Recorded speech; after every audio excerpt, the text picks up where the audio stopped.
به پدر و مادرت اوف نگو. اوف کلمه ای که بیزار کرده گفتگی گپ، یعنی خلاصش یعنی که الله تعالی ما شما رو امر کرده است به نیکی کردن به پدر و مادر.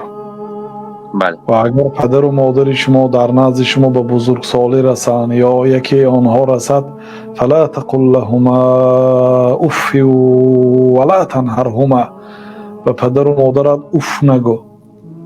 اوف کلمه ای که بیزار کرده گفتگی گپ، یعنی خلاصش. لیکن به زبان عربی هم اوف است، من مردمی تاجیکی ما هم اوف میگوید. الله تعالی گفت که فلا تقل لهما اوف ولا تنهرهما، آنها رو سرزنش نکن، برای که آنها کلانسال شدند، نازک شدند، عصبهاشون خراب شد، مشقت های زیاد در این دنیا حسیسان کردند.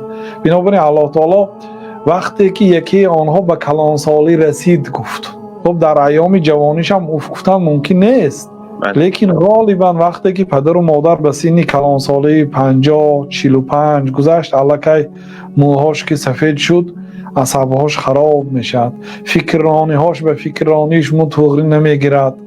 بعد شما اوف نگویید. اوف این از همه پایانترین اذیت،